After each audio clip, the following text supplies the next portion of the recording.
Welcome to the Retro Blood. You are all my children now. You want to know what happens to an eyeball when it gets splintered?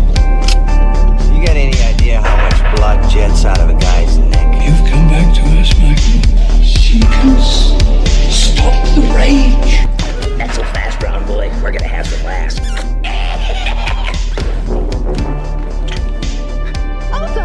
Is the dead the appearance of life? No, it is not the appearance of life. It is life. This is not magic. As you say, I am a scientist. We'll tear your soul apart. Get me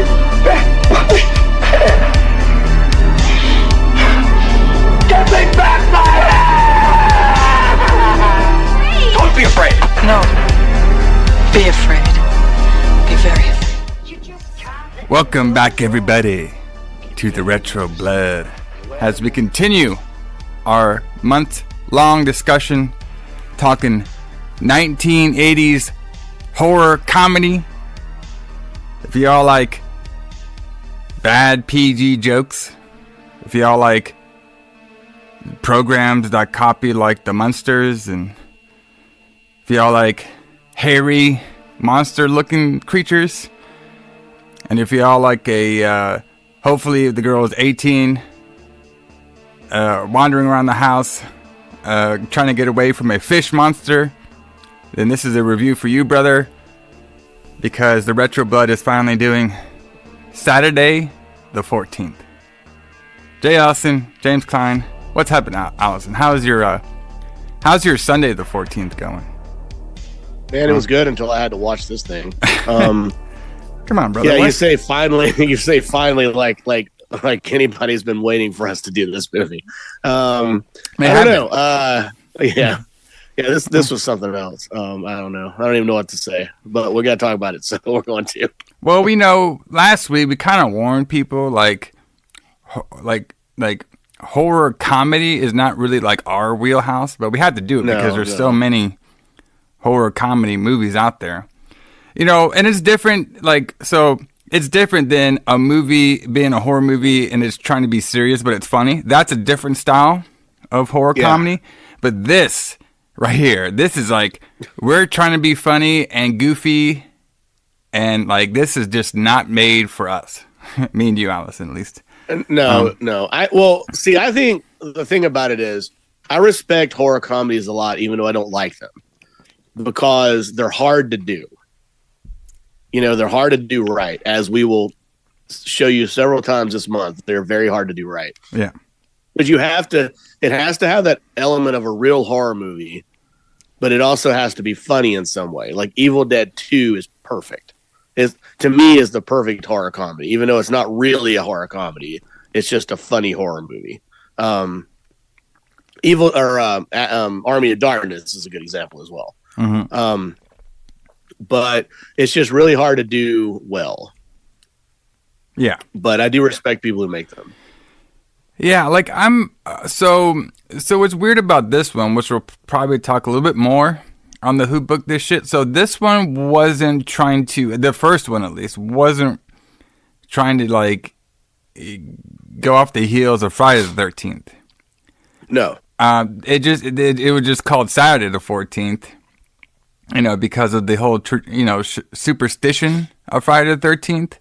You know, right. The superstition of Friday the 13th was way before the original Friday the 13th movie actually came to be. So I think this movie was just doing a goof off. Like, oh, what? You think Friday the 13th is bad? That's superstition. Wait till you see Saturday the 14th. And I guess this movie was trying to shed light on, like, the old school, like, monster movies of, like, the 50s or something like that. You know what I mean? Yeah, it's supposed to be like based off an old like 1950s monster movie. Yeah. But yeah, like that joke that you just told, like about, imagine how bad Saturday the 14th is going to be. Yeah. It's almost like this entire movie told that joke over and over and over again. Yeah. I mean, come on, boy. You didn't like our boy Van Helsing? You know what I mean? He had a nice... Actually, I like Van Helsing. I thought Van Helsing was funny. But yeah, and I mean, it had some bright spots. But, yeah. Yeah, it's what a weird movie, like, though, to happen in, like, 1981. You know what I mean? Like, I would expect this movie to come out, like, towards, like, the end of the 80s. Because, you know, like, a lot of times when we do, like, very early 1980s movies, they're a little bit more, like, raunchy, a little bit more, like, realistic and stuff. I was semi caught off guard that this movie was actually took place in 1981. Like, we're already doing, like, the spoof movies. So, but you know what? Hey, if there's an audience, there's an audience. I didn't realize this movie was PG too. And boy, you can tell. But yeah, we'll get into it though. It's not necessarily it's not necessarily me and Alison's cup of tea, but it's interesting. We'll get there. But what is interesting is what happened around the actual release date of Saturday the 14th, brother. So this movie, you know, it had like a bunch of different release dates. Is weird because like one of them was like in August, and that's what a couple websites claimed, and then a couple more websites claimed it was in October.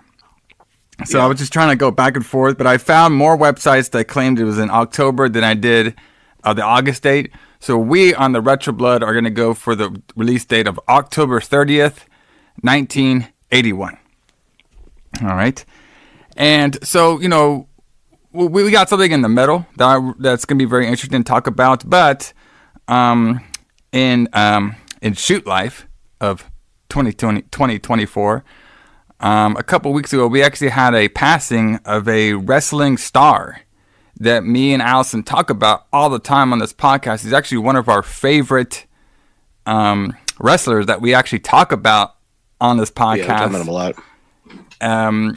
You know, I think it was funny too because I don't think I knew who this guy was until we actually start like talking more about him on the podcast, and that is one Killer Khan. Yeah, for sure. I mean, I was gonna say I'd heard of him, but I became a fan of Killer Khan because we talked about him so much on the show. Because he would always be in matches against Hulk Hogan or somebody we were talking about. We just talked about him last week, I believe. Yeah, exactly. We did. We talked about him because he was the guy who taught Terry Gordy the fucking Oriental Spike. Yeah, the Oriental Spike. Yeah, exactly. Okay, and that Oriental Spike is the one that fucked up Kevin Von Erich, brother. All right. I love it. Yeah. So, you know, when I was doing some research about this Killer Khan's career, it's actually pretty fascinating. Like, this guy was a really big deal. And he actually retired, like, really early on and on top of his career, which is very fascinating. You don't see a lot of people do that and actually stay retired. So he kind of started off in the 70s. And, of course, you know, he was actually big for, like, an Asian superstar. You know, he was probably like pushing like 260 to 300 his whole career. So, you know, obviously when they're like that, they do a lot more of like a Samoan gimmick. You know what I mean? For like a little bit bigger, bigger Asian guys, they do a little bit more of a Samoan gimmick. But he actually, you know, he wrestled matches with Antonio Inoki. And it wasn't until in the States, his biggest feud was, I think it was like early 1979. He actually, or like early on in the 80s too, like 1979, he came to travel to the U.S. And in 1980, he had his first wrestling match and a tag team match for Georgia Championship Wrestling, and he wrestled Andre the Giant in that match. And that's pretty much what got him noticed around here in the States, because he was actually one of Andre's best opponents in the earlier 80s was Killer Khan. And I've actually watched a couple of their matches, and it was pretty good, you know. You know, like, this is before Andre was, like, you know, super slow. And, you know, Andre also, too, like, this guy, he actually moved around pretty well before he got, like, you know, his knees just couldn't do it anymore. But, you know, especially for the big man like that. True. So, but they had some pretty hard-hitting matches, and that's pretty much what got him going. And from there, from doing that matches and stuff, Killer Khan actually got hired by the WWF at the time, and this is when he would go around the circuit, you know, for working for Vince McMahon Sr. and stuff, and later on Vince McMahon Jr., where he would be a challengers for Bob Backlund and Pedro Morales for the Intercontinental title and the WWF title. So, very early on in the 80s, this guy was a main event heel anywhere he went. All right. So yeah, he was. He had all that going for him, right? He was big for a Japanese wrestler, which is not that common. Mostly they were like the size of the Great Muta. Yeah. And he was Asian, so he was automatically a good heel. Yeah, because this is the 80s was the era of the foreign heel menace. All right, like if you were from fucking anywhere, brother, if you were fucking England, Australia, you name it, Japan, China, it doesn't matter. Russia, bro, you're the heel of the earth. It is USA, folks. Oh yeah, and it's funny they actually. I was gonna ask you about this too, Alison, because it was pretty funny. Like a couple weeks back on Raw, where the Rock made his return, to wrestling, or at least to Monday Night Raw, where he confronted Jinder Mahal, and Jinder Mahal was doing the old 80s promos. You all don't like me because I'm different. It kind of did remind me of like the 80s, that whole promo he was doing. You know what I mean? Because like you don't really see that nowadays. Like nowadays, like everything is so connected because of the internet and streaming and everything. Like the foreign heel doesn't really like work anymore. It's like no. It just to be honest, it's just kind of stupid. Like you know what I mean? Like nobody cares if you're from Russia or if you're a good wrestler or a bad guy. You're a good wrestler or a bad guy. It doesn't really matter where you're from. Yeah, the world is so small now. But like it was a different place. The world was different then. Like yeah. These places really were mysterious still in the early 80s, especially because, you always hear those stories about like, when people like in the 60s got drafted to go to Vietnam and they're like, I've never even heard of this country. I don't even know where Vietnam is. That's true. Which sounds weird to us now that, there's a country in the world we would never have heard of, but back then that's true. I mean, like, back in the 80s still, pre-internet days, like people just didn't know a lot about every part of the world. Yeah. Asia was still mysterious and weird. Yeah, it's just funny nowadays, like seeing like different promotions try to push that angle. But during the 80s, you could be that big foreign menace. So a couple of things I want to bring up about Khan, like one of his biggest matches or feuds, like we were saying, was with Andre the Giant, and which is funny because there was one match they did in May of 1981, and it was Killer Khan doing his devastated knee drop from the top rope onto Andre the Giant's ankle, supposedly shattering and breaking Andre the Giant's ankle. Now this was like a shoot, because Andre actually hurt his ankle getting out of bed. Okay, right. But they used it part of a storyline. And that eventually got so much heat and got such a big feud that it actually won that year's Wrestling Observer newsletter feud of the year for the whole year. Because like I said, like the feud between Andre and Khan was actually one of the biggest wrestling feuds going on in the States, especially around this time of Saturday the 14th. Because it all comes in. So in November of 1981, so a month before this Saturday the 14th came out, in Philadelphia, Andre defeated Khan in a Mongolian stretcher match. Oh, yes, the famous Mongolian stretcher match. Yeah, but I think we talked about that match before.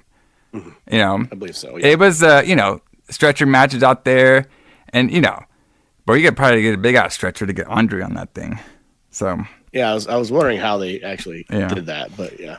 So, this guy, he wrestled everywhere. He was wrestling in Stampede Wrestling. Obviously, we talked about his run in WCCW, where he would, teach Terry Gordy the Oriental Spike. All right. And also Khan, he, after all this, he actually made a brief return to the WF in 1987, managed by Mr. Fuji. And this is when he would do feuds with, his biggest feud was with, Randy Savage and Hulk Hogan around this time. So he was a big, menacing heel for Hulk Hogan in his prime. So absolutely, and that's how we've talked about a lot of him is his bouts with Hulk Hogan on the show. Yeah, Because you know what's crazy about those bouts too is after his run with Hulk Hogan and Macho Man stuff, later on in 1987, he would just retire. Oh, so I was going to ask you like how early he actually did retire. So he didn't even make it to the 90s. He didn't even make the 90s now. To 1987. Which is crazy. Because, like, okay, especially when you think of, like, wrestlers now. You know what I mean? Like, some of his wrestlers have been wrestling. I mean, look at AJ Styles. This guy's been wrestling since, like, 2000 probably. You know what I mean? And he's still going at a high level. Obviously, he's a little different body-wise and stuff.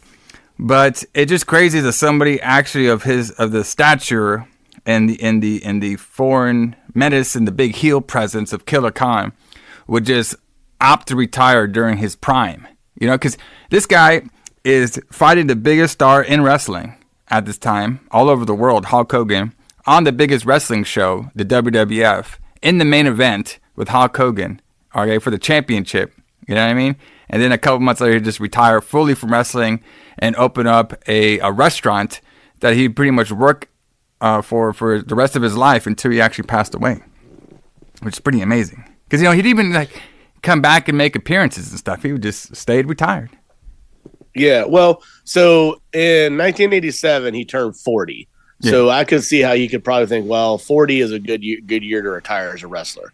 Because back then a 35-year-old wrestler was pretty old. Yeah. Because there's a story about Ric Flair talking about how when he turned 35, he was like, oh, I'm going to have to retire pretty soon. But and Hulk Hogan was about 35, I think, when Killer Khan retired. Okay. So he was kind of getting up there too. But Hulk Hogan was born in 1953. With 3, 4, 5, 6, 34. He'd have been 34, and Killer Khan was 40. So I mean that makes sense for the time period. But yeah, I mean he's probably one of those that he had enough money. Yeah. And he went back to Tokyo and started those restaurants, which he ran until he died. Yeah. No more traveling. I just run my restaurant. Yeah, and his restaurant, he was, very, obviously he had it for so many years. Yeah. But yeah, and it's crazy. He actually died while he was working at the restaurant. So he collapsed at the restaurant that he was working at and stuff. So wouldn't that be amazing? Like, if we took a retro blood field trip to Tokyo and we were able to eat in Killer Khan's restaurant. Oh, that'd be awesome. Golly, I know. We could ask him to teach us the Oriental Spike. Oh, and the knee chop. Oh my God, that'd be fucking awesome. Yeah. But yeah, I mean, just a really good, like, bad guy. I mean, such a great base for baby faces of the U.S. at this time. You know what I mean? Like, pretty much every baby face that he fought, like Hulk Hogan, Randy Savage, Andre the Giant, the Von Erichs, I mean, like every feud he was in, it just made sense. You know what I mean? So he was just a really good heel character to have around this particular time. And, I don't think he gets talked about as much, but he's definitely had a big impact from almost right when he started in the U.S. of 1980 to 87. Like, this guy was around everywhere. In main events, fighting for big time stars in main events all over the world. So it's pretty impressive for that 7-year run that he had in the 80s. Is really impressive, and he'd make a whole career out of it. And then would run a full successful restaurant with a great family. So I mean, what more can you ask for? So, but exactly. Rest in peace, Killer Khan. Rest in peace, Killer Khan. We will keep talking about him because we are the retro blood. And when his name comes up, we're always very excited to talk about him. And yeah, that would be fun, even to this day, to still go visit his restaurant and check out all the cool stuff about Killer Khan. But rest in peace. But like I said, we'll be talking more about our boy Killer Khan in future episodes of the Retro Blood. Yep, because the 80s live forever on our show. Yes, they do, brother. Speaking of the 80s living forever, boy, this is a wild story, and I had no idea that this actually even happened, and I could not see this happening. Really? Yeah, I never knew about this story. It's pretty crazy. So around this exact date of October 30th, I think it was actually October 22nd, I believe this actually aired. I thought it was the 31st. Oh, the 31st. Let me see. I got it on my message I sent you. Yeah, I thought it was Halloween night, which was a Saturday, and this movie came out on a Friday. Yes, it was. Yes. Okay. Halloween night. So if you all were if you were all done with trick-or-treating and partying and stuff, if you turned on your good old television to Saturday Night Live on October 31st of 1981, at the end you would see the punk band Fear make a very memorable appearance on Saturday Night Live. And so this is all really fascinating to me. Okay, maybe you could tell a little bit more of the story, because I know you said you know a little bit more about this than me. But when I was watching the clip, I was like, oh shit, they're getting introduced by Donald Pleasant. How cool is that? Yeah. I was like, oh shit. So, but what can you tell us about Fear and this whole incident? So, I can't even imagine what Donald Pleasant must have been thinking during this, because you got to consider that he did this show twice the same night. So, basically, Fear is, and there's a lot of ways to look at this, but I'm going to look at it my way because I'm me. But Fear is like one of the original Los Angeles punk rock bands. So when, punk has a long history, which I consider the punk starting with the Ramones. But then, like, by the time it got to the West Coast, it had turned into what they were calling at the time hardcore, which is like the Black Flag bands and Circle Jerks and Fear and bands like that. But Fear was led by this guy named Lee Ving, who was he'd been around a really long time. He was actually kind of an older punk, because most punk rockers were like in their teens, and he was a little bit older. I don't know exactly how old. He was probably 30, which for a punk rocker in that time was really old. So he was a little bit older, but he started this band called Fear. And they kind of got famous by being in this movie called The Decline of Western Civilization, which is a documentary came out in 1981 about the punk rock movement in LA. And in that movie, if you watch that, it gives a really good indication of what Fear's like. They're basically just assaulting the audience. Like he shows them playing in San Francisco, and he's calling everybody the F word, and like people are throwing stuff at him, and he's just like insulting the audience instead of playing. They had a really raucous show. Punk rock was like a really unknown thing at that time. It was just this crazy thing where these kids were like, when they were dancing, they were running into each other, and people were getting hurt, and it's just insane. Like, look at this insanity kind of thing. It was like the 1950s all over again. But in October of 1981, Saturday Night Live was kind of like on its way down. Like, its ratings weren't good. So they wanted to bring back John Belushi, who had quit the show probably a year before that, to be a guest on the show. But his stipulation was that he wanted to get his friends in Fear to be the musical guest, because he loved Fear, and he had hired them to do a song for his movie Neighbors, which had come out the year before, but it was rejected by the film company. So he wanted to make it up to him by giving him national screen time. So he was going to get him on Saturday Night Live. So all this was going to be great. At this time, Saturday Night Live was a little different. Like, you didn't have like the format where they played one song and then 30 minutes later they played another song. A lot of the bands played all their songs all at one time. So Fear was going to play 3 songs. But so they were hired to do this show. And they Saturday Night Live thought that a great idea would be, let's get some legitimate punk rockers to come to the taping, so that it would, it didn't look like, some tourist from the Midwest sitting in the front row watching Fear play. Let's get, like 15 legitimate punk rockers to stand up front, and it would look like a punk rock show. So one of the people that they contacted ended up being Ian MacKaye, who is basically an icon. I mean, he is an icon. He's an icon of punk rock. He's an icon of music. He was in Minor Threat. He was in Fugazi. Of the DC punk rock scene, like, Ian MacKaye is like a god, basically. But back then, he was just a singer for Minor Threat.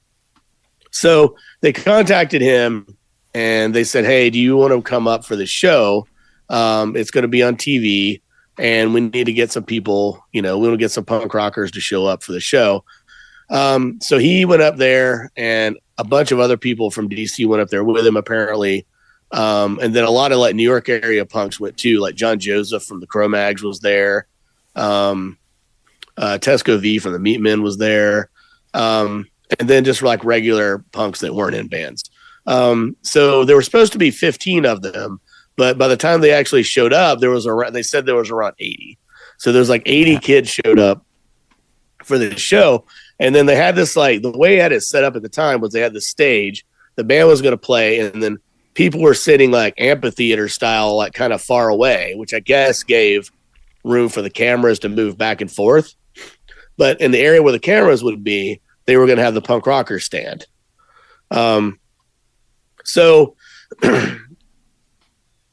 everything went fine for a while. And then they were going to, so basically Saturday Night Live they do the show twice in the first night, in the night. So the first time is a dress rehearsal. And then the second one is when they actually go live on the air. So during the dress rehearsal, they were basically like, Ian MacKaye was basically telling them, like, look, just calm down, just be cool. Cause we don't want them to kick us out so that so that we can't be on the actual, broadcast. But that didn't happen. So they were, the Sophia played their songs. Everybody kind of went insane. And I think they broke a camera. I think they broke a camera during the rehearsal. So then they were like, so they did the show, and then they were like, and that's why Donald Pleasance acts so weird when he's introducing him on the actual show. Mm-hmm. But he's like, but they're like, all right, well, we're not going to kick you out. It's just like, just kind of be calm. It'll be fine. We're still going to do this. So then the show goes on, that goes on the air. And then, but by this point, when you have a bunch of punk rockers that are standing around getting bored for 3 hours, they're just going to get up all this pent up aggression. Right. So basically they're just sitting there waiting on Fear to play. Donald Pleasance introduces Fear, and then this place just fucking explodes. Like, they start playing Beef Bologna, and just like everything it just goes off like a bomb. Like, these kids are like jumping up on the stage and they're like stage diving into the crowd, and they're like beating people up, and they're like breaking pumpkins because they had these pumpkin decorations. They're like breaking these pumpkins on the ground and like breaking stuff, and like everything goes all to hell. And then Fear plays the second song, which was what is the second song? New York is Okay If You Like Saxophones, I believe is what it's called. Yes. So they played that song, and then they're about to go into another song, which is Let's Start a War. And then you can see like this one like punk rocker guy carrying this huge pumpkin over his head, and it just cuts to dead air. Like, he's just gonna, and then he like smashed this like, he like ended up smashing like this producer in the head with the pumpkin. Yeah. But it doesn't air. It just cuts off like right when he's about to smash him. And then Fear and punk rock in general until Rancid in the 90s was pretty much banned from Saturday Night Live from then on.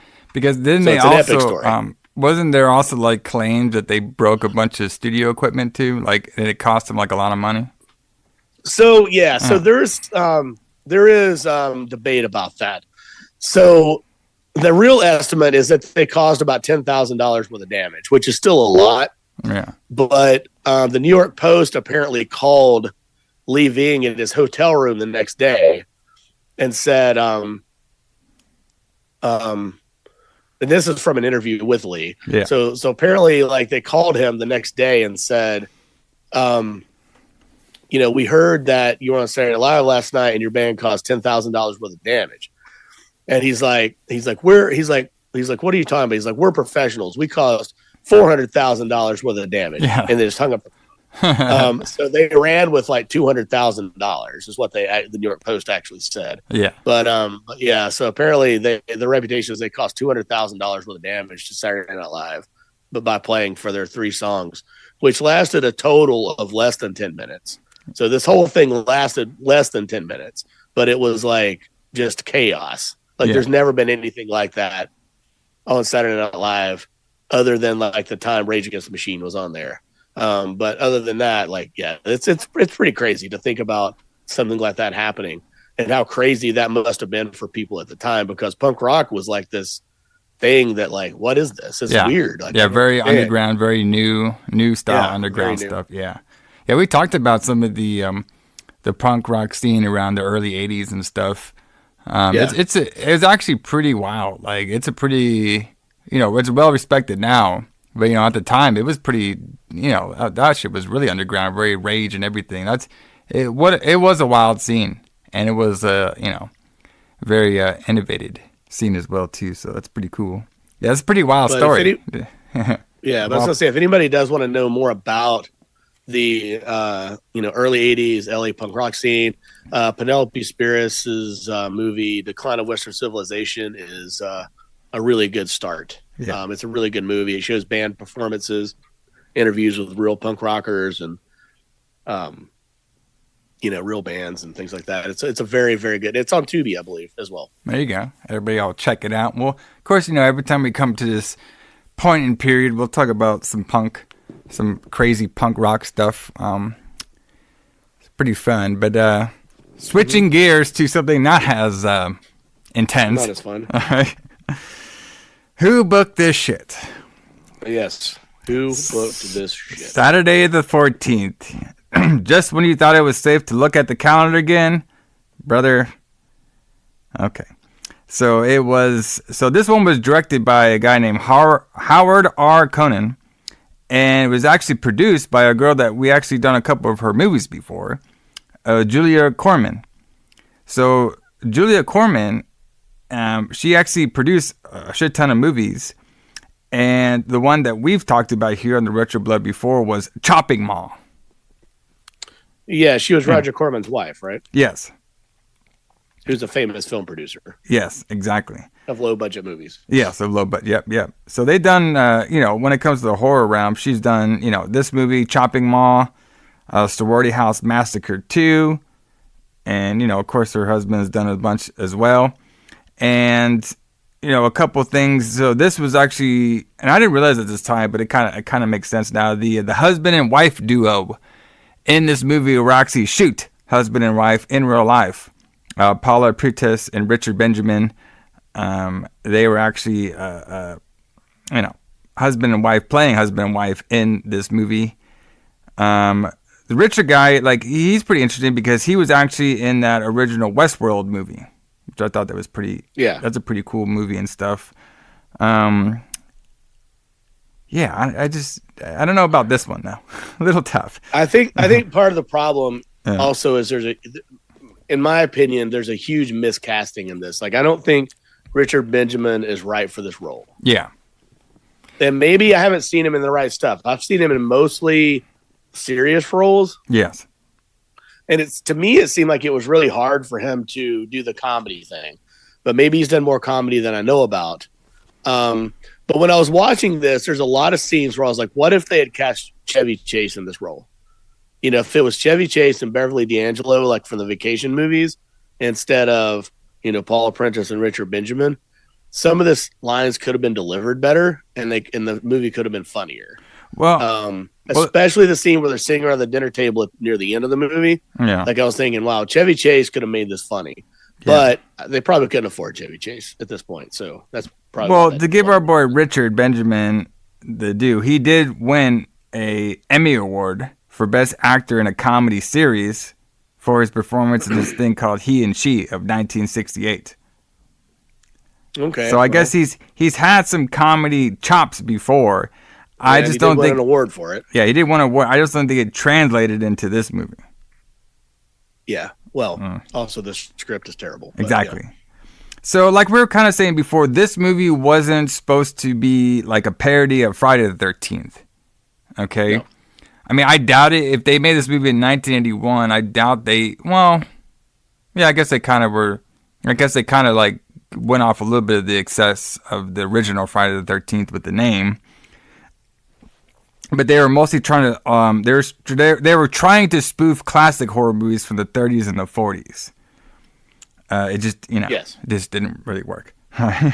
No. So couple things I want to bring up. So it was supposed to be a fictional town of Erie that this was taking place from, but they did most of the filming was located at the University of South Carolina District in Los Angeles off West 1190 West Adams Boulevard was like the address where they were filming everything. I actually looked up this house on Zillow to see if it was for sale. Mm-hmm. It's not, but it's valued at like $1.7 million. Oh, well, there you go. But it sold in 1996 for somebody bought it on Halloween 1996. They must have really loved this movie. I was about to say for $400,000. I'm wondering if like they bought it, if somebody bought it then because they like this movie. God, they really like. Isn't that weird? Maybe it's probably a coincidence, but I'm just like, wow, it's weird that they bought it on Halloween. Yeah. For the movie that was in this movie. I mean, I'm still trying to like. If there's people out there that like this movie, like I apologize, but like I could even find like the charm in it a lot. Like you're right. I couldn't either. Like this one was like almost like a chore to watch. It was actually one of the shortest movies we've actually watched on this show. 76 minutes. Yeah. But like it felt like 4 hours. Okay. Like yeah, I felt like I was watching it forever. This is like holy shit. Like. And like, bro, trying to take notes on this shit. I mean, people were just saying dumb joke after dumb. Just let me breathe a little bit, brother. Like, let the joke sink in. Like, they didn't even do that. Yeah, like that's what I was saying. Like when we do the review on this, I don't know. It would be so tedious if we just repeated all of those lines throughout this review. Yeah, you know what I mean. Like it would just be tedious, even more tedious than this movie was. Yeah. When they get to the party scene, it gets a little bit better. Yeah. But it's bad. I mean, it's just like, oh my God. It's so bad. So, we're not alone in our critical response of this movie. So at the time, I think everybody didn't like this movie. Variety, they were giving this some shit saying it was like, they said the monster looked pretty good, and they exist in a vast. The monster looks pretty good, but the whole plot and everything was pretty like just not there. Vincent Canby at the time, the New York Times said it was an unfunny horror film parody. All right, Gene Sinitsky of Chicago Tribune, gave the film 1 star out of 4 and labeled it as a feeble comedy with the husband and wife star acting team muggling in front of the camera. Comedians don't need stars, they just need jokes. And Saturday 14 doesn't have any.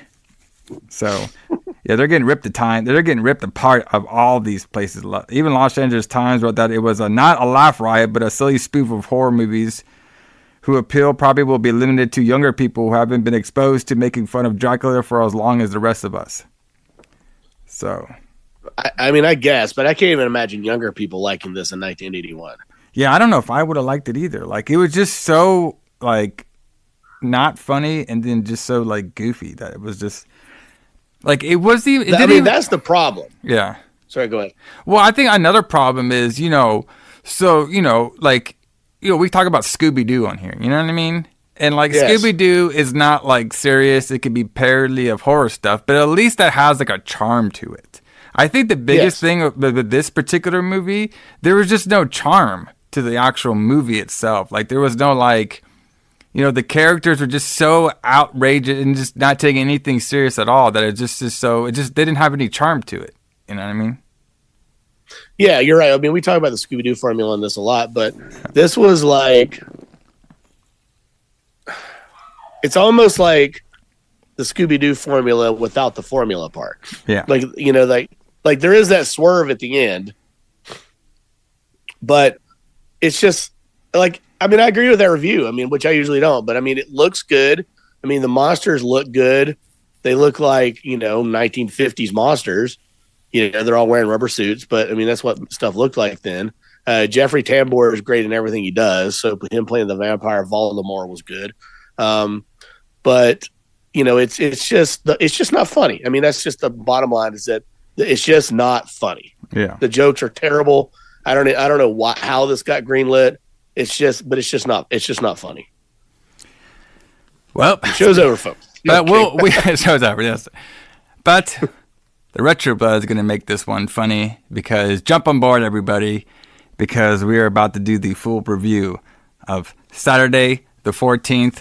Hopefully I can make these jokes make some sense. I guess we'll see. Oh, my God. I got to get more alcohol. All right.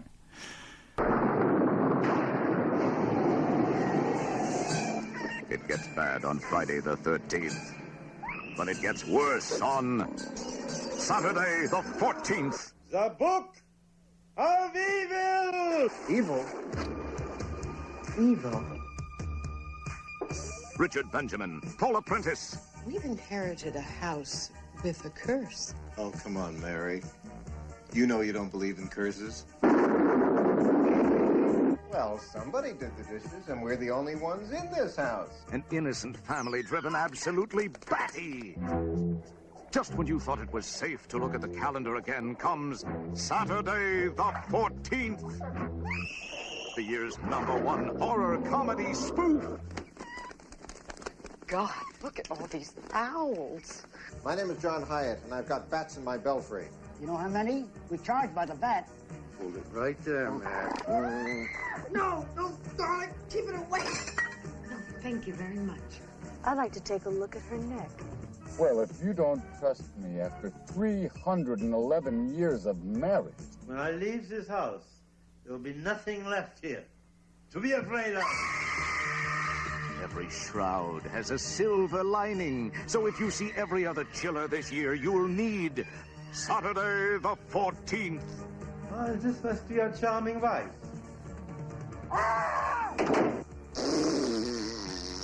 Famine. War. Major pest control. Dead! It's your chance to laugh at everything that ever scared you. Come on, Billy, quit fooling around. Give me a kiss, darling.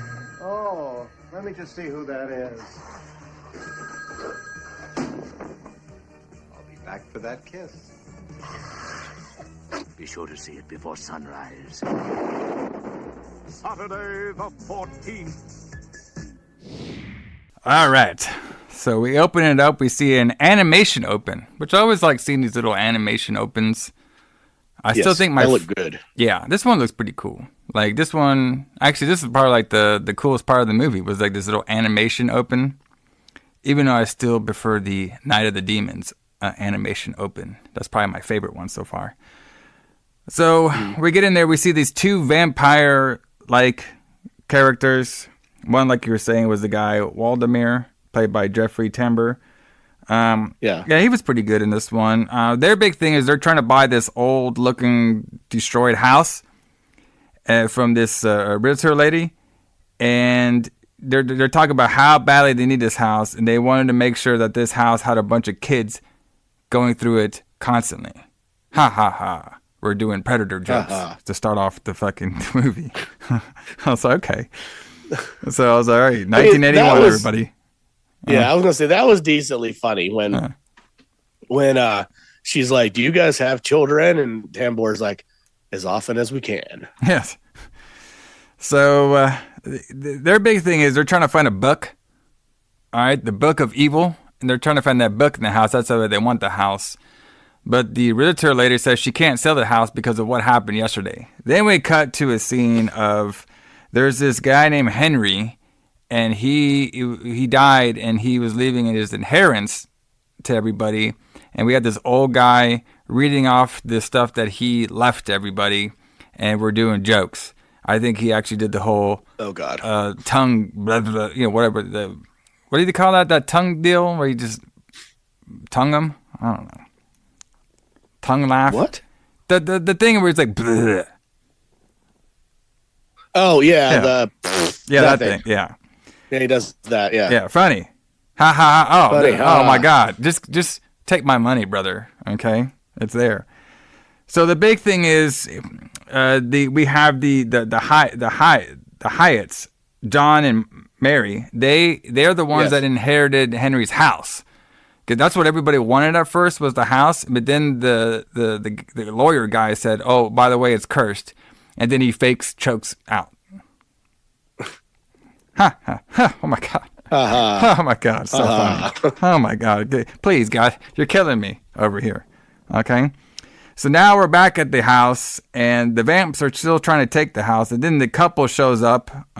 So we have John, Mary, Billy, and Debbie, and I was just thinking, brother, like we should do like a count of how many Billies there are in 1980s movies. I mean, fuck. I was about to say, like there was a kid named Billy and Spookies. Bro, Billy, okay, we have Billy and Spookies. Okay, we have Billy in this movie. We probably had Billy in all these other movies. My favorite Billy is the Billy from fucking Silent Night, Deadly Night. That's the best Billy. Course.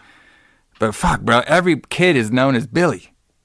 What a name. That must have been the most popular name of the 80s. It's Billy. I think it's just a very common name for a little kid. So they're all there. At first, Mary thinks the house across the street is their house, but it's not. They see the broken down house. More comedy. Ha ha ha. It's funny. They go past the vamps. They don't even pay them any attention. And then the realtor lady tells the wife, hey, it's just a fixer-upper. And then she's like, well, we call it home. Oh, my God.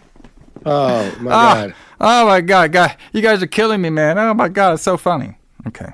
So they come into the house. They do more jokes. Billy vanishes.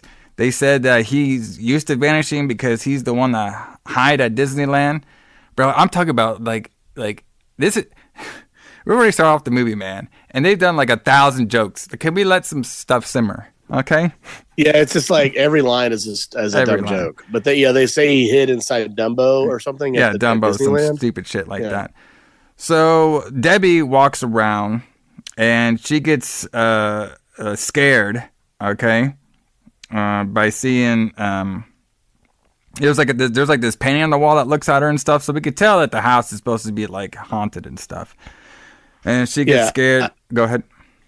I was gonna say, I will say that Carrie Michelson, who played Debbie, was the saving grace of this movie. I mean, she was the only person in this movie that was worth a shit other than Jeffrey Tambor, in my opinion. Yeah, she actually played her role really well. She was decently funny with what she had to work with. Yeah. And I actually did laugh at her a few times. So I thought that she was actually really good at this. Yeah, she was not too bad. Yeah. So she gets scared. They all run. And, they all meet in the living room, and the lights turn on. And it was Billy. He was messing with the fuse box. All right, because he's the smart one. They also notice that they also keep saying that he's the smart one in the family. Like everybody else is stupid as shit, apparently. Yeah, so the daughter already wants to leave Debbie. All right. And now we're back with Waldemir. And he said that, they haven't found it yet. They haven't found that book and stuff. All right. And he's worried about them finding the book and stuff. He just worried about, he's been looking for this book for like 300 years, and he really wants it. So now we have Debbie. Go ahead. My question was, why don't they just break into the house and steal the book? Well, you got before they moved in. You can't. Remember, you're a vampire. You got to be invited into the house. Oh, right. Even though later on in the film they turn the bats and just get into the house anyway without being invited in. So we couldn't even explain that correctly. So you're right. I don't know why. Yeah, like if that's such a big deal, why don't they just steal the book? Haven't stole the book before now, because supposedly they've been looking for it for like 100 years, and they just found it at this very moment. But yeah, that scene was pretty funny though when they first, not to back up, but when they first were going to go meet the real estate agent, and it's dark outside, and he's like, well, she said she'd be here at 4, and he's like, and his wife's like, maybe she meant 4 p.m. Oh yeah, and he's like, well, 4 p.m. When does she sleep? That was hilarious. Oh my God. So now Debbie, she's watching TV, and the only TV they're getting is the Twilight Zone. Yeah, they only get the Twilight Zone. And we can hear the host. I don't think it's the real guy's voice off the Twilight Zone, but it's the guy that sounds like him. And he's narrating what's going to be happening off the TV. And Debbie's wondering why this is the only channel they're getting. And the dad's like, oh, it'll go away after the storm. And then she's like, what storm? Oh. So now the dad finds a note in the fridge. Okay.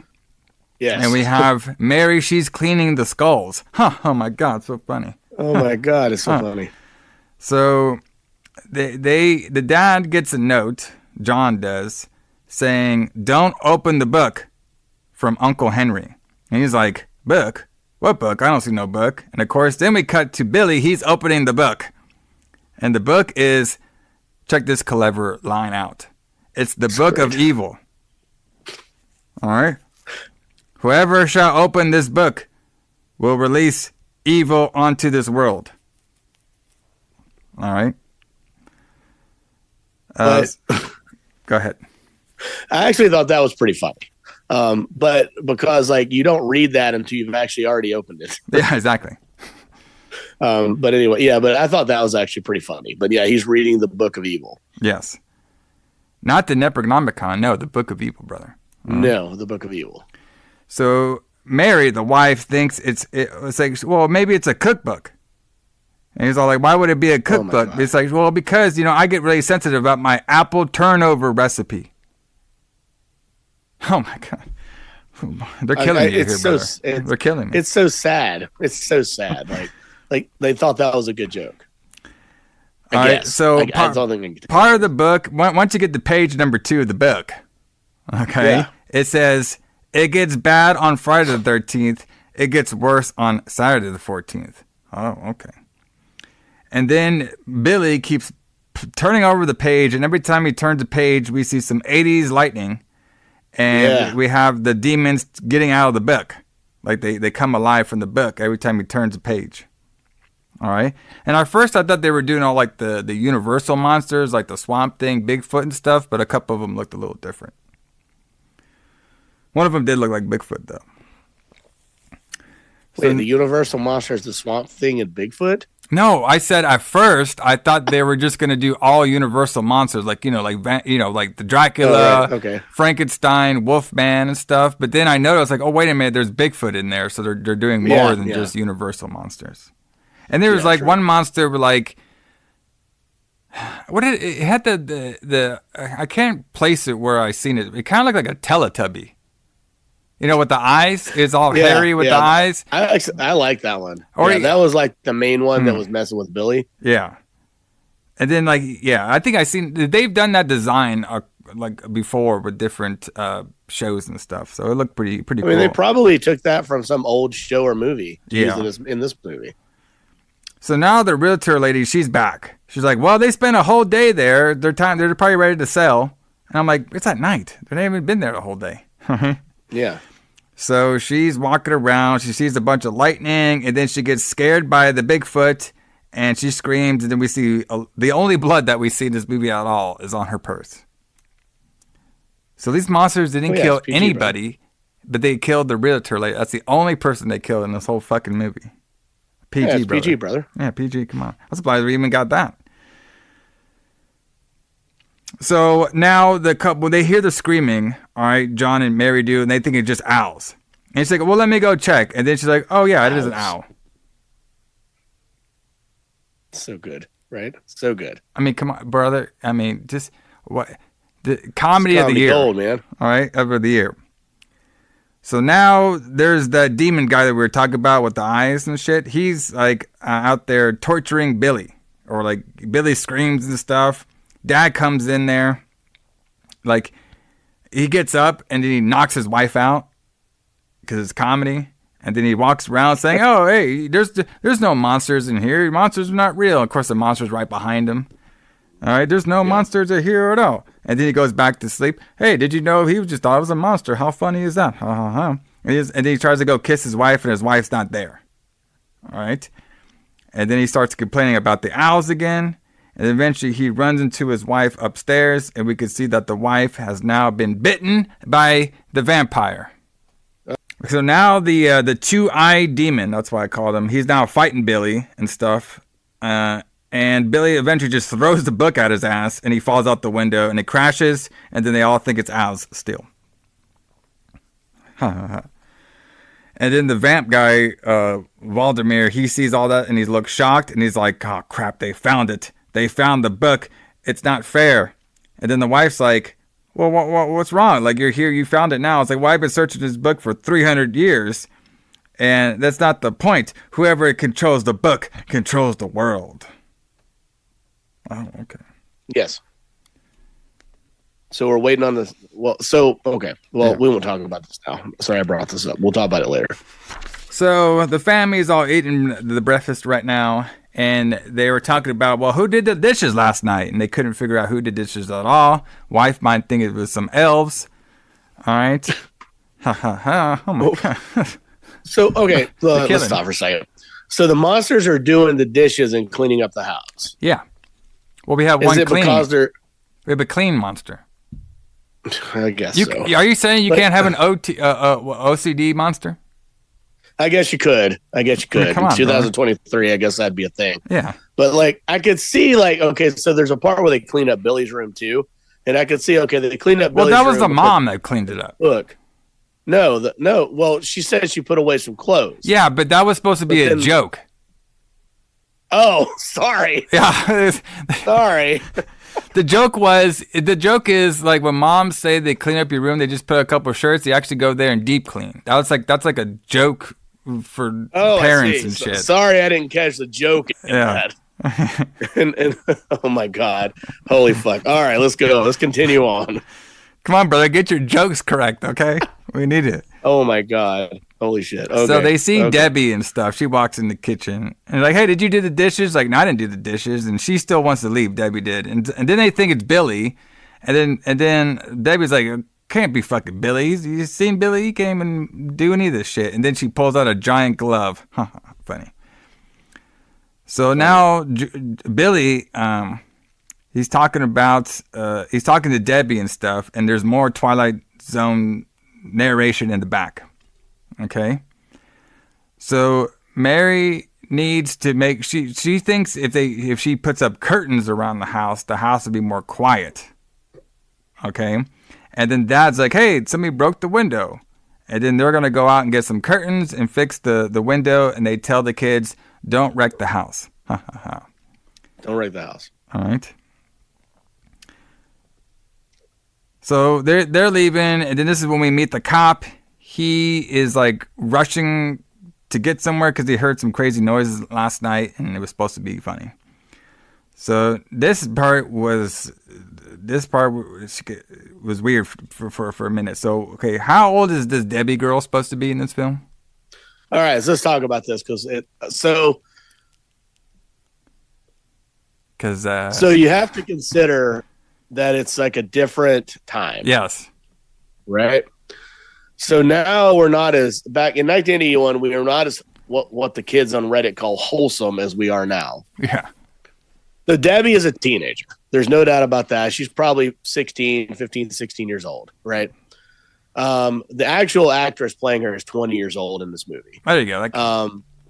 So I won't personally, as a human being, I refuse to feel bad about anything like having this conversation about the way Debbie was portrayed in this movie. I mean, it's not like she was around fucking people, but she was like, but she's kind of like this whole scene where she's in the bathtub. Like I could see how people might be uncomfortable, but I mean, whatever. I mean, just get a fucking grip. I mean, she's 20 years old. Yeah. I mean, obviously she didn't look like she was young.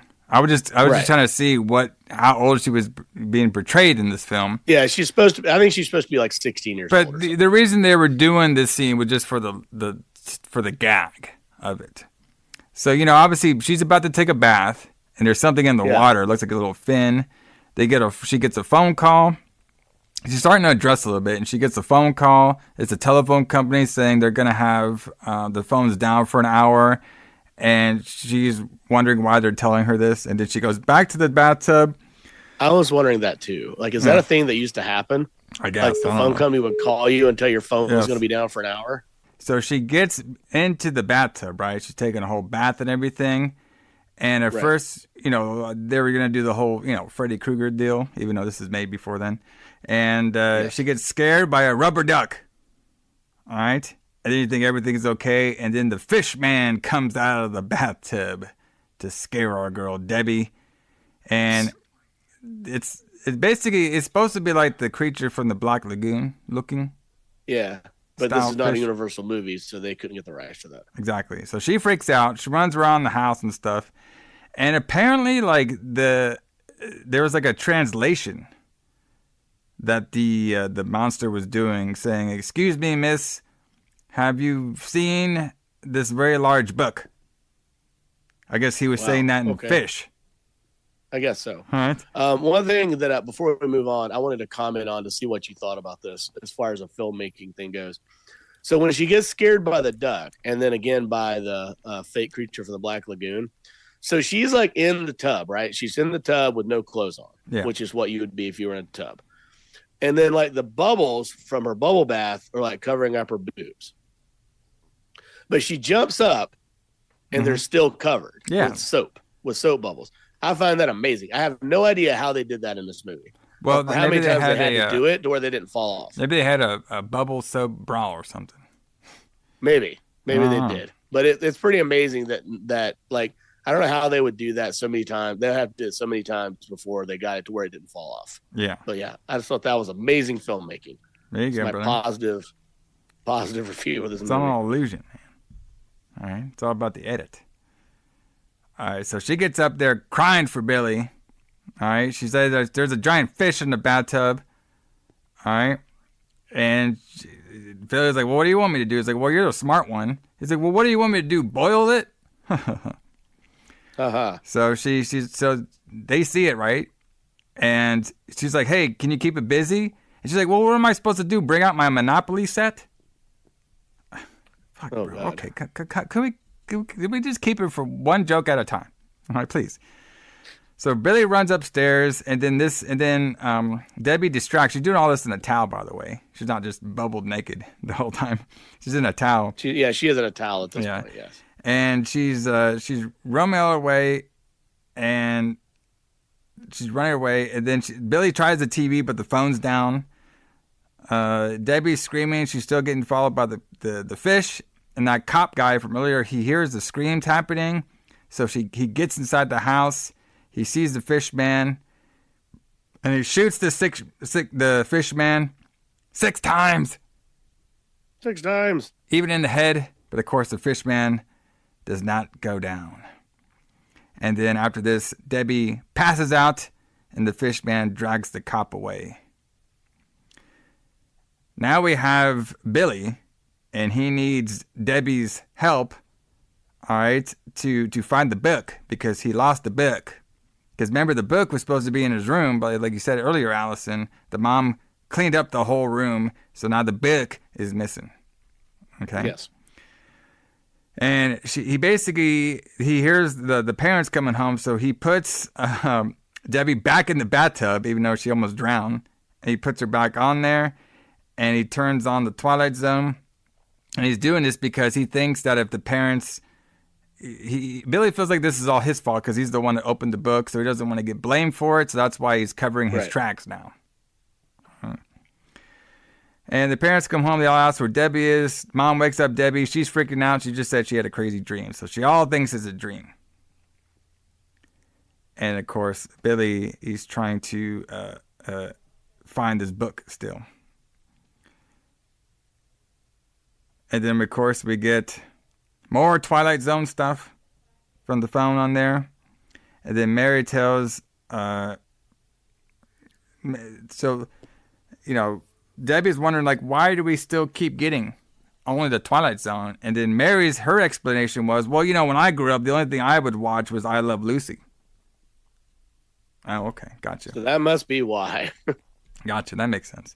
And then Mary brings up that they're actually going to have a party, all right, on Saturday the 13th. And then Debbie says, oh, no, it's not the 13th this Saturday. It's the 14th. Oh, okay. So now Billy really needs this book. And the day that we're landing on right now, it's Friday the 13th right now on this day. So now Billy is talking to his dad, and his dad's making like some weird... Basically, the dad is making an egg peanut butter sandwich. Is that like a thing? I don't know. I've never heard of that. It's a bologna peanut butter sandwich. It's supposed to be funny. I've never heard of that. That's weird. It's funny, man. Oh my God. Hilarious. It's hard to, at this point in the movie, it's hard for me to tell what's a joke and what's not. I don't know. So now Billy's saying, hey, Dad, hypothetically, if you lost something that would destroy the whole world, what would you do? And then, of course, the dad's like, oh, did you lose something, son? Uh-huh. That was a funny little joke. Okay. So now Debbie and the mom come back home, and Debbie's like, yeah, I had like this weird like guy ask me if I wanted to sell any old stuff in the house, like an old book or anything. And of course, Billy's all freaking out. It's like, oh, crap. What? They know about the book? All right, and then the dad asks, hey, wife, have you ever lost anything that might destroy the whole world? So now Mary, she's walking around. She hears some noise in the closet. She thinks it might be a kitty cat, so she keeps calling it Puss the whole time. And she thinks that there's more owls out there. All right. Let's say, okay. So we have some, now that she's out in the attic now. All right. And there's bats all around the attic, and all the bats are biting her, Mary, right now. And then they call the vamp guy, he's in there, and he's with her in the attic now. And of course, the dad comes back after hearing some stuff, and he's wondering who ate his sandwich. Billy takes the blame for it. And now they realize that they have some bats in their house, and they need to call the exterminator now. Okay? And you're all wondering how we are going to get Van Helsing on this story. Well, look no further. Because Van Helsing is apparently working for a exterminator company. Okay? Why, you ask? Because he specializes in bats. Because of vampires. Yeah, exactly. I thought that made perfect sense. So they get a call. They need somebody to help them over at 329 Elm Street. Uh-oh. Okay. So they're sending Van Helsing over to 329 Elm Street. All right. And Van Helsing feels like it's going to be this house. The guy says, well, you say that about all the houses. All right. And then he says, yes, I'm finally looking for the end of the rainbow. All right. So he's looking for the book. You could tell that Van Helsing is also looking for the book. Okay. So now Van Helsing gets to the house. Okay. And Van Helsing basically gets there. He introduces himself to everybody. They kind of say, hey, you're the exterminator. You don't look like one. And then he starts making some jokes about that. They call Billy the smart one over here. And then Debbie thinks he's creepy. All right. So now Van Helsing comes up there. He's like, when I'm here, you have nothing to freak about. So he does like this little vampire pose. Mary sees it and she freaks out and she goes back upstairs. He's like, oh, that was funny though. Yeah. That was funny. That when he's standing on the steps and she comes around the corner and screams and runs off. Yeah. And then he's like, oh, that must be your lovely wife. Must be your lovely knife. What's for dinner? That was pretty funny. So let's see. So now Debbie, she's getting the food ready, and she's talking to Billy about, this place and stuff, how she wants to move, and they can't because they can't move out of the house because they got this house inherited from their Uncle Henry, and if they leave, they'll lose the house and they won't get any profit off of it for some reason. So Billy leaves, and then Debbie sees that the food that she was making was actually the dead head of the cop. So she runs and she gets all freaked out. So the mom is like in the bed, and now the mom is not feeling too well and she thinks she might be pregnant. Okay? And then Debbie comes in, tells her dad like the guy from next door is in the kitchen, which she means the head. And then they come in there, and there's no head in there, and there's actually a full-made meal. Okay?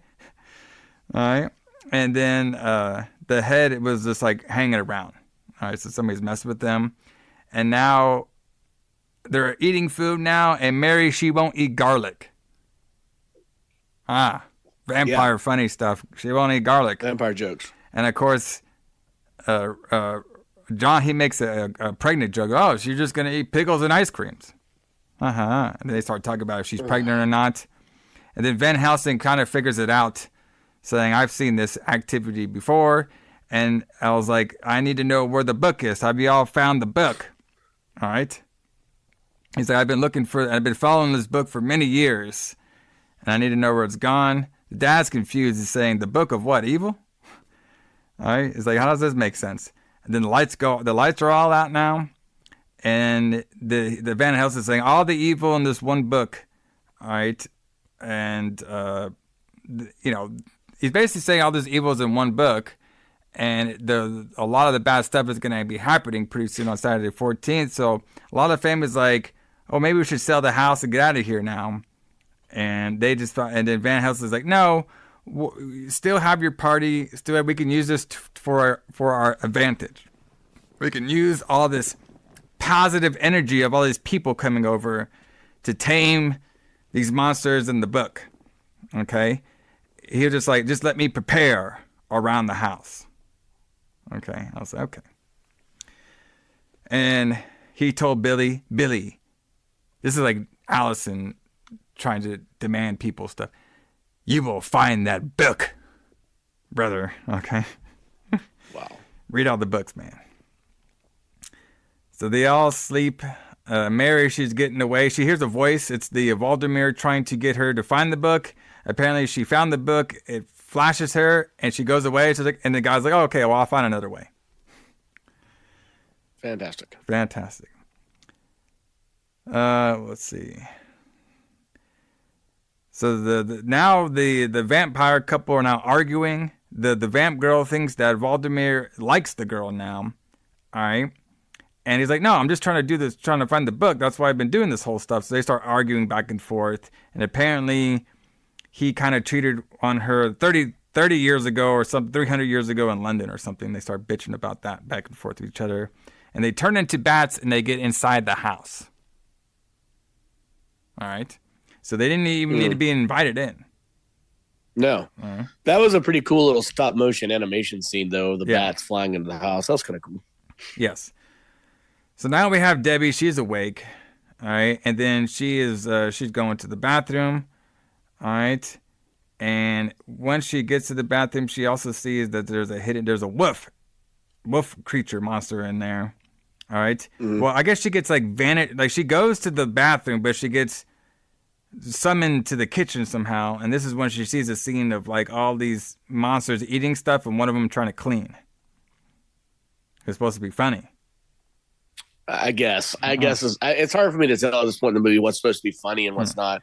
But yeah, somehow she gets like warped to the kitchen instead of the bathroom. Yeah. And then the monsters are all eating food and one of them's cleaning the refrigerator because it cleans stuff because it's OCD, I guess. Yeah. The OCD monster, man. Come on. So she gets away and she gets out of the mess, and then she gets followed again by her lover, Fishman. Yes. Right? Tries to grab her, and there's a lot of smoke going on at this time in the house, too. So the vampires are still complaining to each other. All right. And then Van Helsing, they eventually run into Van Helsing. They see him. All right. And they all know each other because they battled before. And Van Helsing's is like, they're both looking for the book and everything. And he's like, hey, well, I got this potion right here. And this potion will destroy you. And they're like, okay, well, you won this time. And then they leave and they get out of there. And then Van Helsing, oh, they'll believe anything. And he drinks it like it's just like normal soda or something. Mm-hmm. Haha, funny. Because, vampires sorry, believe I forgot anything. to laugh. Huh. Come on, brother. So Billy he really right now, like he's like, he can't handle this shit. He wants to leave. All right. He's 10 years old and he needs to start playing out there. And Van Helsing's trying to tell him to stay, but he's like, okay, go ahead, try to leave. And he tries to leave, but he can't because there's some sort of evil creature demon out there right now that's stopping him from leaving. So he tries to go open the door. He tries to do this like 3 times. And it's like, fuck, okay, we got you. You can't leave. So now, but he's like, well, I got to go to school on Monday. He's like, well, don't worry about it. All this will be over on Saturday, one way or the other. And now we're finally here, everybody. We are finally here on Saturday the 14th. It is the day. the day of reckoning. So Van Helsing is trying to recommend garlic all around the house. And John's like, well, Mary, she can't handle it like she used to. Because, the dad is totally oblivious to everything. Okay? Mm-hmm. So now the dad, he gets some coffee. He's like, well, I need some coffee or I can't see straight. And, of course, there's some eyes in his coffee. Oh, my God. Brother, come on, brother. I mean, God, these jokes are great. All right? So now Van Helsing, he's going on about some more garlic. Debbie, she's freaking out and she needs to leave now. She can't handle it either, but she can't leave because there's a big force keeping them all inside. All right. Go ahead. Yeah, I was gonna say I think we skipped it, but the scene with the delivery guy from the liquor store was pretty funny. Yeah. No, he's coming up right now. Oh yeah, well, okay, we're not quite to the party yet. Okay, yeah. I'll hold it off. So they all there's some kind of what they call a storm is keeping them inside the house. Yeah. So they can't leave the house, but people can come in. Okay. So Debbie, they said she's freaked out. She tries to leave at first, but then they're all kind of like distracted and stuff about talking about these monsters and stuff, and they forgot that the party was happening tonight. They kind of wanted to call off, but Van Helsing's like, no, we need the positive energy to fight these monsters. And then the family's like, well, we shouldn't invite the relatives then.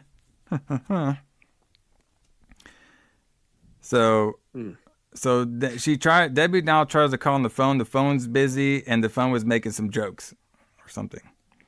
So Marty's still in bed. So Mary, she's still in bed, okay?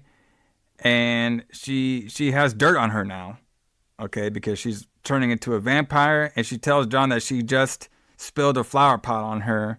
He tries to clean it up. He's like, no, I need to sleep. And she tries to bite him, but the door rings.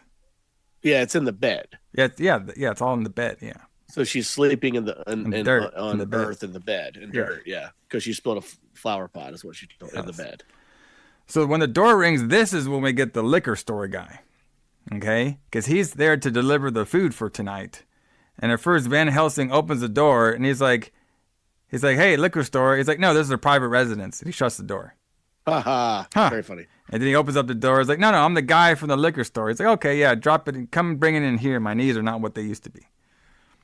All right, so he drops it in there, and the liquor store guy tries to leave.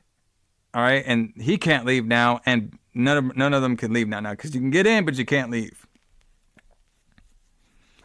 Yeah, and once you're in, you can't go back out. And the liquor store guy just thinks it's a bad storm. He's like, oh, this storm just popped up out of nowhere. All right. So now they're all in the living room. Twilight Zone guys narrates what's happening right now, or was about to happen. And liquor store guy is he's there trapped with them, and they all ask who he is, but they can't figure it out. Like, who is this guy? And then now the Van Helsing, he's putting stuff around the house. Okay, he's putting candles and he's lighting candles and stuff all around the house and garlic around the house. Mary's up. She opens up the door for all the family. All the family comes on in. They said hey, don't open up. Something terrible is going to happen. But she just opens up all the door. All the family comes in. So we meet all the family. One of the uncles just wants to go to the bar. Okay. Yeah, so he just wants to go to the bar. And then we have the aunt. She wants to put up her coat on her own. And she's the first one that gets attacked in the closet for putting up the coat. Very funny. And she makes a joke about how she stole her coat ID or something like that. We have one of the relatives, the blonde girl. She's trying to steal dishes.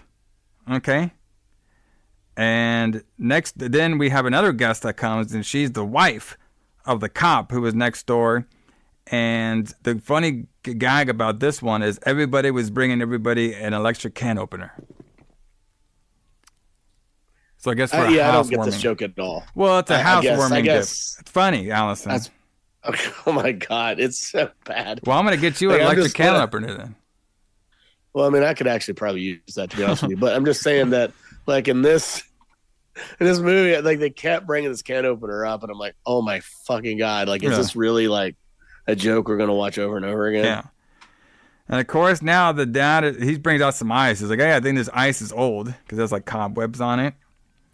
And then now all of them, they now can't find Billy. Because Van Helsing's like, listen, I can't be the guy who just makes liquor for everybody right now. We got to find Billy in the book. So they all come up with a game to find Billy. And they all have to find Billy before midnight or else bad stuff will start happening. Okay?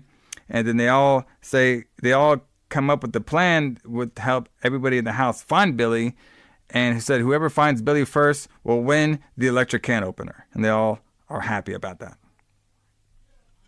So now they're all looking around the house, and there's jokes everywhere they're going, closets, rooms, kitchen, there's monsters everywhere, all this stupid jokes happening around the house. There's like the blonde runs into this ghost lady and she runs away. All right. So yeah. That's so bad. Yes.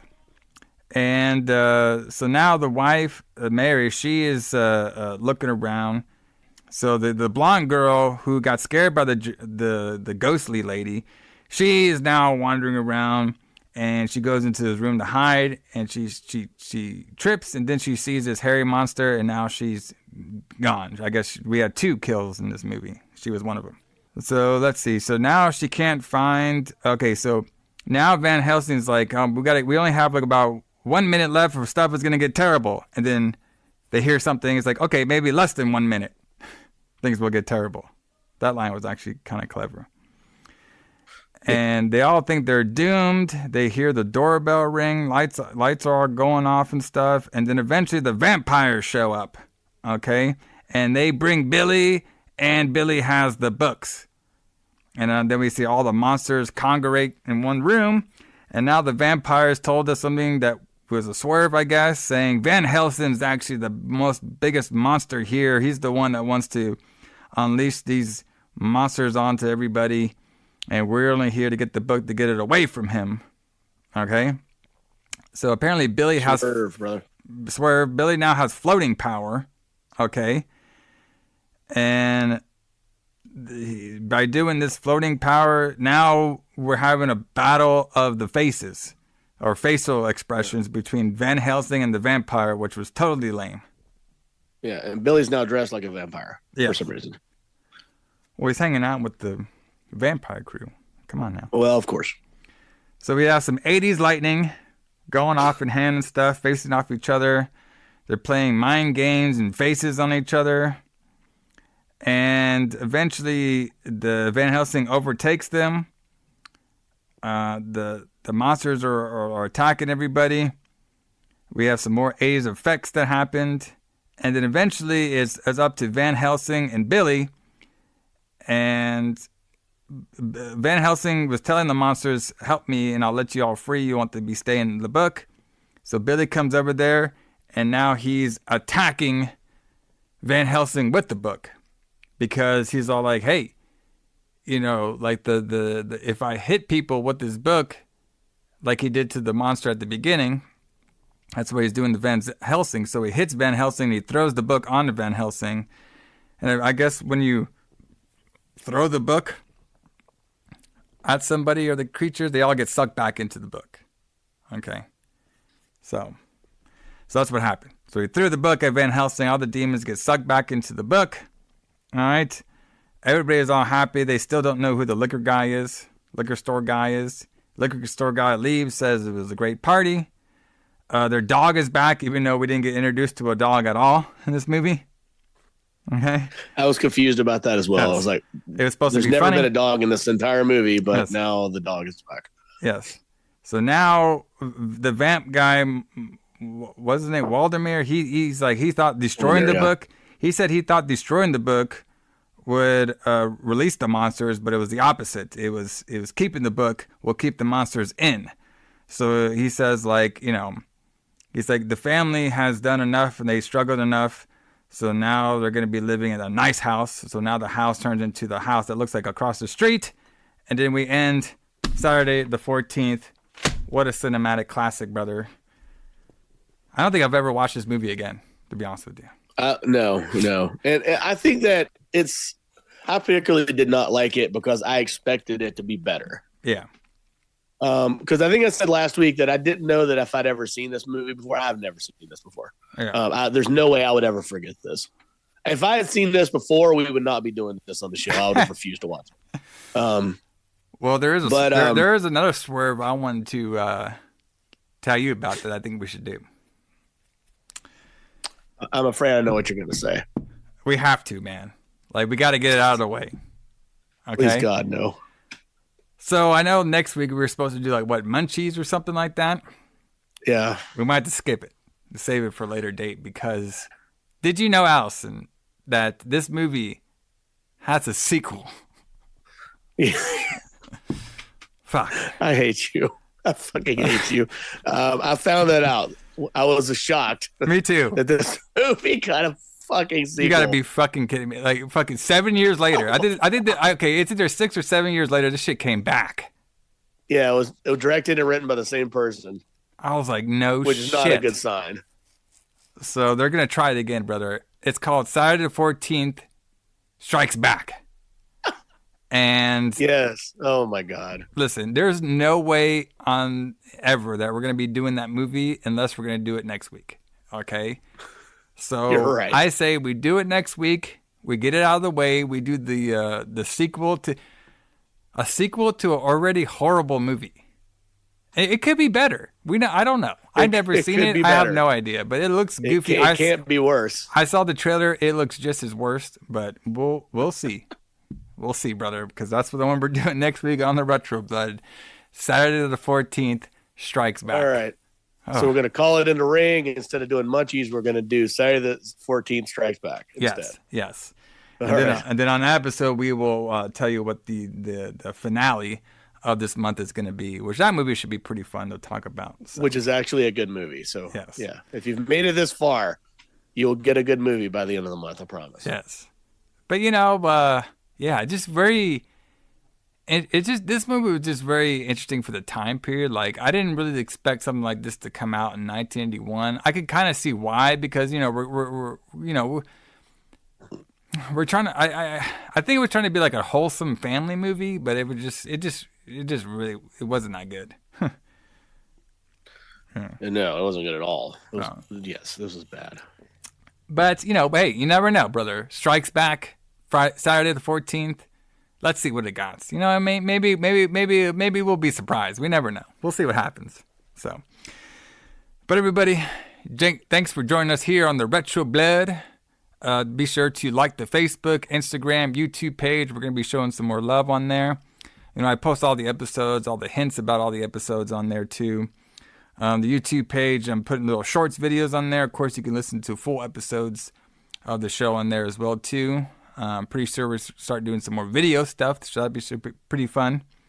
But yeah, support the show, everybody. If you have any questions or, comments or anything, you can write to us, retroblood69@gmail.com, or you can comment on the Facebook or however you please, message us or tweet us and stuff. I am on X as well too. Retroblood's on X as well too, so follow the X page. I don't really like X a lot, but I do release the episodes on X. So, but Alison, what are you going to be taking us out of here when it comes to the band Fear? What are you going to be listening to from Fear?